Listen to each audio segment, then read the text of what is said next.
Good morning, Jenny Pullen and That Video Guy, crashing Central Iowa Bloggers event this morning at Panera in West Des Moines. Today we'll be visiting with different bloggers around Central Iowa about Twitter and its uses. And how long have you been on Twitter? Probably about 2 years. I'm going to say 4 months. About a year. Maybe 8 months. I think about 8 months. But I didn't really start using it until late February. Have you ever unfollowed someone before?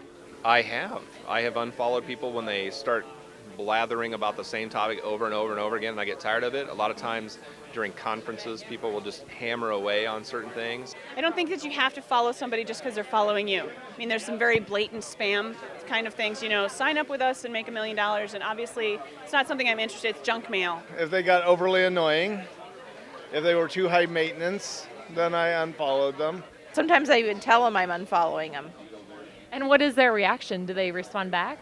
Some of them do, some of them don't. Because they were incredibly boring and they took up my whole stream and I couldn't actually follow the people I wanted to follow. I'm learning to be more selective about who I follow because I really want to be filled with information that's inspiring and informative. Twitter to me started off as just one more tool in the toolkit, in the arsenal, okay? And so it was just one option that I could use to test out, to get my message out and to listen to people and to try to be more of a resource to others. But you're just looking for, it's like any relationships, you have different friends for different reasons, and so you seek out different people for those different reasons. It's just fun to get to meet lots of different people. I've built some new relationships that I wouldn't have just through my blogging or through Facebook or LinkedIn.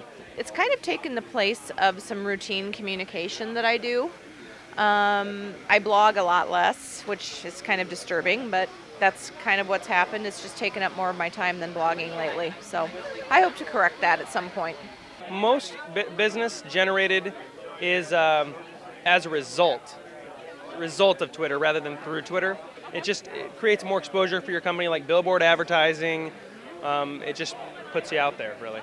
I'm just starting to understand the power of Twitter, but I'll just share a story with you. I recently interviewed Lolo Jones, and I wrote about it, and then I Twittered about it. And someone found me in the radio show that I interviewed her on from Germany.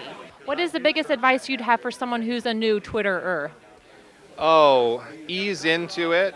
Like any relationships, you have different friends for different reasons, and so you seek out different people for those different reasons. Don't feel like you need to tweet 20 times a day or 50 times a day. Really research your followers. Share honest stuff about what you're doing and yourself. I think the thread is always going to be the same, in that it's all about hooking up and finding different people and who's out there and kind of looking through the phone book, so to speak, and seeing who you want to call. Don't start out of the gate using it as a sales bullhorn, please buy my stuff. That won't work and nobody will follow you. Be discerning about who you follow and who follows you. So try to enter the conversation gently, be yourself, and see where it takes you. You never know. I use Twitter in a lot of different ways I never thought I would.